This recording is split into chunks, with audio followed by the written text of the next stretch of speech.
Al pasar el tiempo, gracias a mi mamá me enteré que había una experiencia del tablero Ouija dentro de mi familia y era algo de lo que yo no sabía hasta ese momento.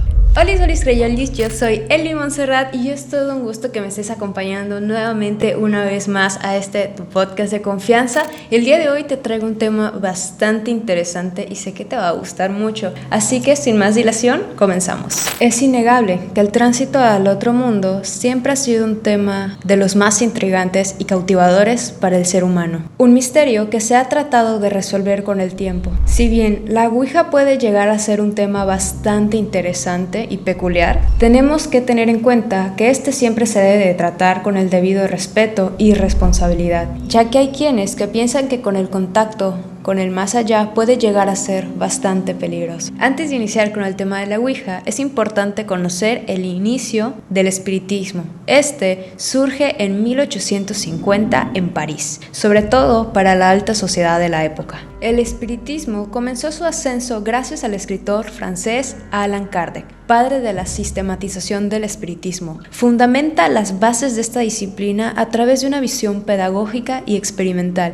Sin embargo, no es hasta 1848 que gracias a las hermanas Fox y su señor Pezuña, cuando esta disciplina estalla como un fenómeno social. La extravagante moda de poder comunicarse con los muertos rompe en aquella época todos los tabús de una sociedad constreñida por dogmas y creencias anacrónicas. Este nuevo escenario proporcionaba a los afanados clarividentes en exclusividad únicamente de la alta sociedad y burguesías de ese tiempo. A partir de la Guerra de la Sucesión Americana es cuando se da un giro de 180 grados completamente, ya que acabada la guerra en 1883 fue con el dolor de los muertos y todas esas familias que habían entrado en desesperación por no saber sobre sus conocidos si habían sobrevivido o no a la tragedia, la agencia de noticias americana Associated Press publicó un artículo que trataba de las mesas parlantes. Esto, sin darse cuenta, sembró una semilla de confianza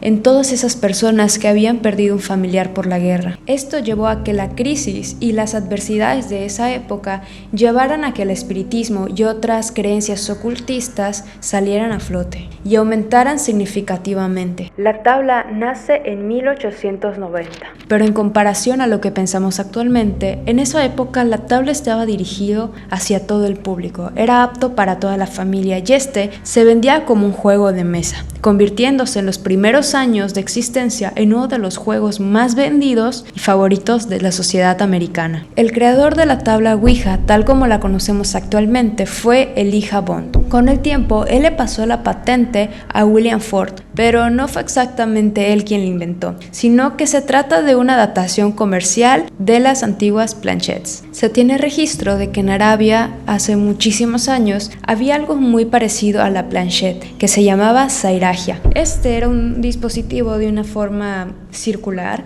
que alrededor hay varias formas de hecho, pero como que la más conocida era la forma de un círculo que contaba con letras alrededor, que estos correspondían a los cielos o bien al planeta. Estos se colocaban uno sobre otro con muchas letras que se encontraban por su movimiento. Según ciertas reglas, como vemos, la forma de usarla iba muy asociado al cosmos. Las ruedas o círculos debían alinearse exactamente según la posición de ciertos astros en el cielo. La primera versión de la tabla Ouija era un pequeño triángulo que tenía 3 ruedas en cada esquina. En el centro se ponía un lapicito y todos ponían sus manos sobre este puntero, y conforme se iba moviendo se supone que el espíritu iba escribiendo el mensaje que quería dar. Después de un tiempo, Elijah Bond pasó la patente a William Ford, quien era un antiguo empleado de Kennard, cuya compañía comercializó el juguete hasta que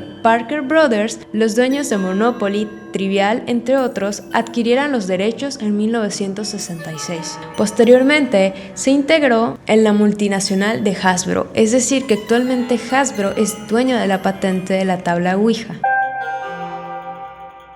La Ouija, como la conocemos actualmente, se compone de una tarima o madera prensada de tamaño rectangular, que contiene las letras del alfabeto en una forma semicircular, y en la parte posterior podemos encontrar números del 0 al 9, con los adverbios sí y no a cada lado del tablero y con la intersección de adiós. El significado de la palabra Ouija en su inicio significaba buena suerte, según los creadores, y también hay otra vertiente que la palabra oui proviene del francés que dice sí y del alemán que es ya, por eso Ouija. Evidentemente, por aquel momento la iglesia no tenía absolutamente nada que ver con la Ouija, y el espiritismo aún no se había topado en su camino, y la comercialización de este juguete iba dirigido hacia todo público y se vendía como un juego que tenía la capacidad de poder responder preguntas del pasado, presente y futuro con una inexplicable exactitud. Hay un dato muy interesante detrás de la Ouija, ya que antes de que se patentara, él tenía que demostrar que el aparato realmente funcionaba, por lo que sentó a los inversionistas y uno de ellos realizó la pregunta de cómo es que se llamaría dicho juguete. La tabla se empezó a mover y respondió Ouija, y al preguntarle qué significaba, ella misma dijo que esto significaba buena suerte. Al comercializarse la Ouija de manera masiva, permitió que todos los niveles socioeconómicos tuvieran acceso a sesiones espiritistas, ya sea como una actividad recreativa o una forma de contactar con sus seres queridos del más allá. Es interesante cómo en ese tiempo la Ouija no era mal vista y aún no estaba satanizada como la conocemos actualmente, ya que este era un medio con el que podíamos llegar a contactar, y justamente esto permitió a las familias que estaban pasando por un duelo y al no saber de sus seres queridos, y también con la crisis del momento que fue la guerra en Estados Unidos, permitió que esto expandiera sus horizontes. Y es curioso cómo esto llegaba a dar consuelo a las familias, ya que era una actividad como la lotería, que es un juego de mesa muy popular en México, y prácticamente esto hacía que las personas se reunieran a tomar el té. También se sabe que Francisco I. Madero en su tiempo llegó a usar el tablero Ouija en varias ocasiones, ya que esto era una actividad recreativa bastante popular. Uno de los momentos que significó un par de aguas en el concepto de la Ouija fue la película del Exorcista de 1973. Creo que todos recordamos esta película porque sí fue una gran diferencia con lo que teníamos del concepto original de la Ouija. En dicha película, la protagonista empieza a experimentar diversos sucesos paranormales en su casa y también en su cuerpo. Esto después de llevar a cabo una sesión espiritista con la Ouija. Cuando yo era muy niña, crecí en un ambiente bastante religioso. Mi abuelita es una persona muy religiosa que constantemente llevaba a cabo novenas en su casa. También mis tíos, específicamente uno de ellos, había convertido su casa en un centro de catequesis infantil, y recuerdo que cada fin de año o para celebraciones o días importantes en la iglesia, cerraban la calle de mi tío y se llevaban a cabo las misas. En una ocasión, recuerdo que mi abuelita se acercó a mí y me dijo que me sentara en la mesa del comedor porque ella iba a hablar conmigo. La verdad no sabía qué esperar de mi abuelita, ya que siempre salía con algo nuevo. En esta ocasión mi abuelita me había comentado, y fue muy específica con lo que me dijo: si algún día te invitan a jugar, prométeme que tú nunca te vas a sentar y te vas a ir del lugar.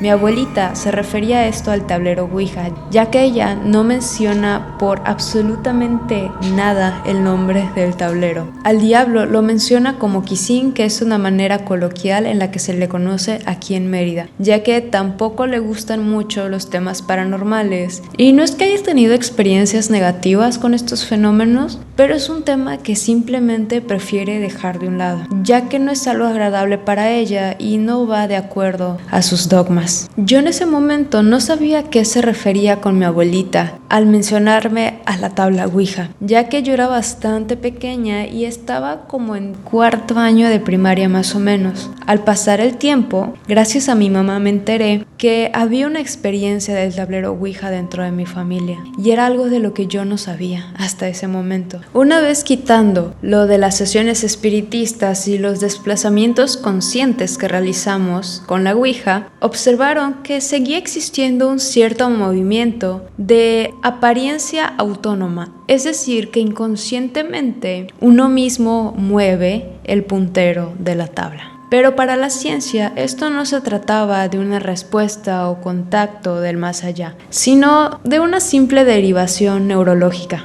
el llamado efecto idiomotor.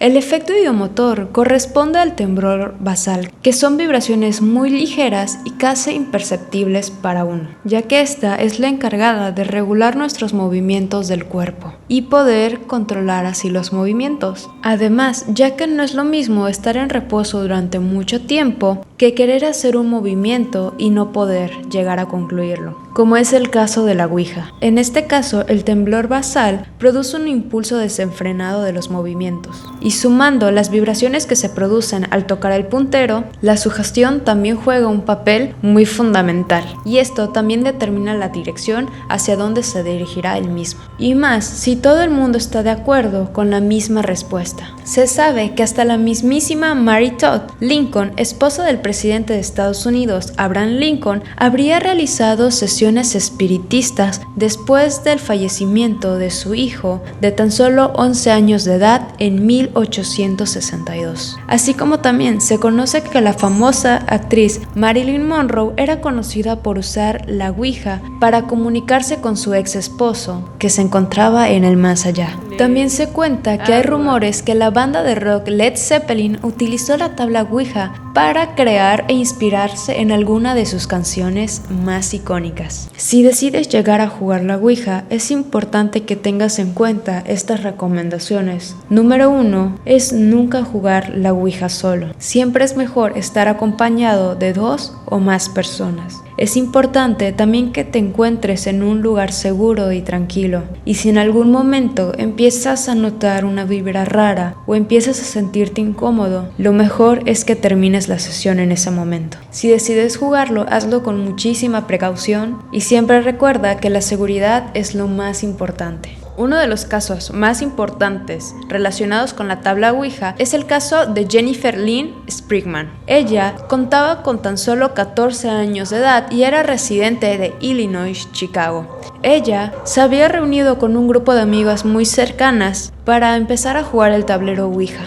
Al principio, ella y sus amigos estaban un tanto escépticas, ya que no creían que la tabla realmente pudiera conectar con el más allá. En una tarde, se reunieron todos en una casa y empezaron la sesión. Después de un tiempo, se percataron de que ya habían conectado con algún espíritu del más allá. Cada una empezó a hacer preguntas que ya habían pensado con anterioridad, ya que sabían a lo que iban, hasta que le tocó el turno a Jennifer, que ella, sin dudarlo, le preguntó al tablero ouija: ¿a qué edad voy a morir? El tablero se empezó a mover abruptamente y le dio 3 respuestas. La primera respuesta fue a los 18, la segunda respuesta fue asesinada, la tercera fue asfixiada. Jennifer en ese momento se llenó de miedo y por el impacto y el miedo que le había generado esa respuesta, le dijo a sus amigas que cerraran la sesión inmediatamente, ya que esto había generado un miedo profundo en cada una de ellas. Al llegar la noche, Jennifer llegó a su casa y decidió comentarle lo sucedido a sus papás. Sus papás, enojados por la situación, le prohibieron a Jennifer volver a tener contacto o relacionarse con el mundo del oculto. Al pasar de los años, la familia le quitó el peso de lo que le había dicho la tabla ouija en esa sesión. Llegó un punto en el que ellos llegaban hasta a bromear sobre lo sucedido. Poco antes de cumplir los 18 años, Jennifer desapareció el 3 de octubre de 1976. La última vez que se le fue en una cafetería, donde iba a encontrarse con un grupo de amigos. Su familia inmediatamente empezó una búsqueda desesperada, con la esperanza de poder encontrar a Jennifer sana y salva, de poder encontrarla viva. Sin embargo, a tan solo 2 días de la desaparición de Jennifer, su cuerpo fue encontrado en una bolsa. Las investigaciones revelaron que la causa de muerte de Jennifer fue de un envenenamiento que le quitó la vida, tal y como se había mencionado en la sesión con la ouija. Aún no se sabe la identidad del asesino y sigue siendo un misterio hasta la actualidad. Otro caso muy controversial que da para un video completo, que de hecho es un caso que les voy a traer en un futuro, es sobre el caso Vallegas, que este se da en Madrid, España. La película Verónica justamente fue inspirada en este caso. El caso de Estefanía Gutiérrez Lázaro fue uno de los más extraños para su época. Ellas decidieron entrar a un salón, el cual se encontraba en desuso. Rápidamente sacaron la tabla que habían llevado y colocaron un vaso de cristal encima de la ouija como puntero. Al cabo de unos minutos empezaron a escuchar ruidos provenientes del pasillo. De pronto, una maestra entró y al percatarse de lo que estaban haciendo, decidió romper el tablero en dos. Los presentes dicen que del vasito de cristal salió un humo blanco que Estefanía Gutiérrez Lázaro terminó inhalando. Después de este suceso, la vida de Estefanía cambiaría por completo, ya que a partir de esa pequeña sesión de ouija, ella empezó a tener problemas de insomnio, problemas relacionados con el sueño. Ella comentaba que había sombras muy oscuras que iban a visitarla en la noche, con figuras de color negro y sombras, y algunas de estas tenían garras. Con el paso del tiempo, Estefanía empezó a sufrir insomnios, así como también ataques epilépticos. Estos le causaron un coma, por lo que la familia decidió internar a Estefanía en el Hospital Gregorio Marrón en 1992, donde Estefanía perdió la vida. Con la